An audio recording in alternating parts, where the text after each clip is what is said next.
Seu nome completo, por favor? Cíntia Moraes Garras. Brasileira, seu estado civil? Solteira. Solteira. Profissão? Assistente comercial júnior. Seu endereço, por favor? Rua 8, condomínio residencial Valense, Conjunto dos IPs, Recanto dos Vinhais. Perfeito. Deixa eu explique uma coisa. Como é que funciona essa questão das redes elétricas quando tem que passar em propriedade privada? Neste caso específico, foi o Luz para Todos, né? Onde não existe rede em uma certa localidade, povoado. A SEMAI identifica, faz o estudo, o planejamento de como é que vai ser expandido essa rede e se vai ter acesso a algo, ter que passar por dentro de alguma propriedade, onde o proprietário, porque no caso dele, da propriedade dele, a gente não tem como passar essa rede por outro lugar, a não ser passar pela propriedade de alguém. Neste caso, a dele. O proprietário ele é contactado e é solicitado essa permissão. Existe uma permissão onde o proprietário ele dá essa permissão para a SEMAI passar com a rede pela propriedade, né? E no caso específico dele, ele precisava da energia, quanto que a gente passou com a rede pela propriedade dele e deixou no ponto de expandir para os demais, porém morreu ali. Não existia ainda o tal povoado que hoje usufrui da energia que ele diz que é dele, né?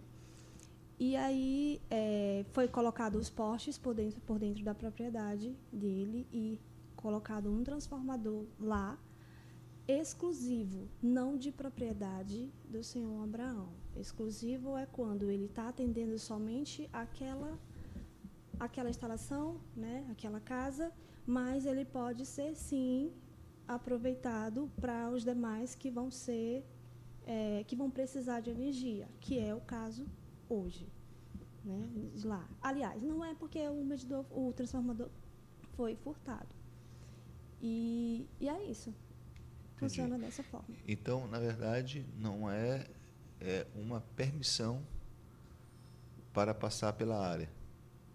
Na verdade, a rede elétrica não foi para ele, foi apenas passou pela propriedade dele. Tinha que passar pela propriedade dele, até mesmo porque a solicitação que veio para nós era dele. Ele, naquele momento, precisava de energia, não os demais. Na época, quando o programa Luz para Todos, ele vai para todos aqueles que estão com a necessidade da energia.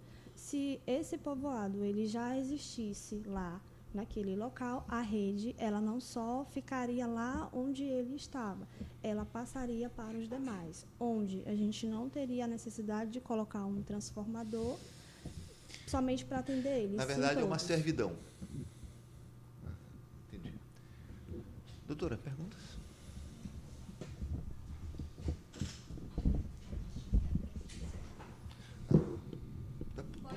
Pode puxar, a senhora pode puxar. Não, pode puxar. Não, vai ter não. Puxa.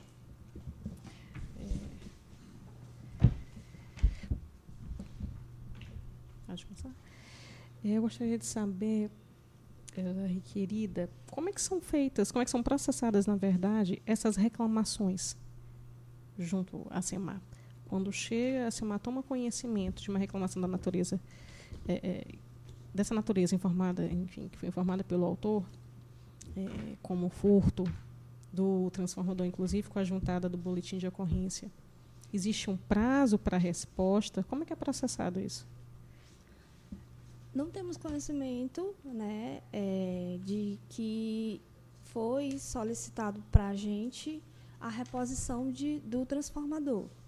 Não, né? A minha pergunta não foi essa. Eu estou perguntando como é que costuma ser processada um tipo de reclamação em que se trata de furto, de transformador, enfim, algo dessa natureza. Como é que a SEMAI processa isso? E se existe um prazo de resposta para a pessoa que está fazendo a reclamação no momento? Como é que funciona? Pronto. A gente recebe a reclamação, cadastra ela de acordo com a necessidade lá do cliente. No caso dele, ele nos apresentou, segundo ele, apresentou o o boletim de ocorrência informando que o transformador havia sido furtado.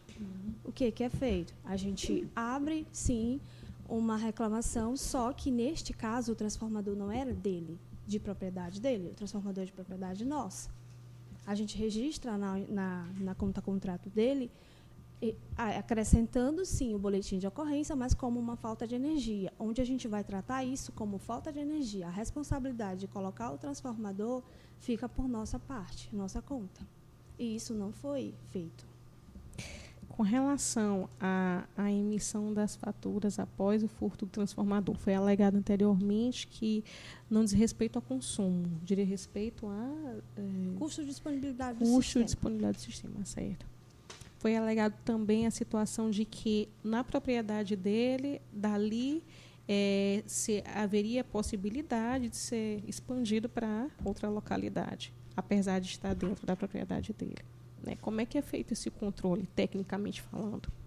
Porque a religação, na verdade, que foi feita... doutora. Tá. Perdão, mas se resume a isso. Como é feito o controle? Já que pode ser expandido para outra localidade, apesar de, no momento, não se ter conhecimento se foi expandido para outro povoado ou não, mas, naquele momento, como que vai ser feito esse controle do que é consumido por ele e do que é consumido por outra através do equipamento de localidade. medição. É que tudo que é cobrado na fatura referente a consumo é o que passa pelo equipamento de medição, que é o medidor. O que passa por fora dele, a gente não tem como registrar e cobrar na fatura. Tudo que foi cobrado nas faturas foi o custo de disponibilidade do sistema. Quando se cobra isso? Quando não há, de fato, um consumo e nós temos um equipamento de medição e a rede disponível para o cliente lá usufruir a hora que ele precisar. A gente tem esse custo de disponibilidade para ele, que é um cliente residencial monofásico, vai até 30 kW. Então, ele utilizando até 30, é cobrado uma taxa mínima, que era o que ia na fatura dele. 15, 16, 17 reais, quando se tem juros de contas anteriores, enfim, vai de acordo com aquilo que de cada mês. Até 30 kW, custo de disponibilidade. Então, se foi utilizado a energia dele por terceiros, foi por fora da medição, ou seja, na rede que vai para ele. Então, a gente não tem controle disso para ele, na fatura dele, para cobrar, o que é desviado. Certo. Mesmo após a Cemar tendo tomado conhecimento do pedido de desligamento, né, ela chegou a enviar técnicos para o local? Sim. Após o desligamento, ele solicitou dia 29 de janeiro, desligamos dentro do prazo, nós temos até 7 dias para fazer o desligamento, foi realizado dia 3 de fevereiro. Após isso, o senhor Abraão se dirigiu à nossa agência de atendimento, abrindo uma reclamação e informando que a gente poderia até ter desligado em sistema, porém lá ele tinha energia e estava sendo utilizado por terceiros. Mandamos um fiscal lá, o nosso fiscal tirou fotos, tenho aqui, tá? Onde comprova que não existia mais medidor no local, que foi retirado quando a gente fez o desligamento. Por quê? Porque lá não existe casa. A única coisa que existe na época que foi feito essa fiscalização aqui, que foi já em julho de 2016, é essa casa aqui coberta de... Essa casa não, essa coisa aqui de palha, e não existe medidor no local. Tá? Sem mais perguntas, Excelência.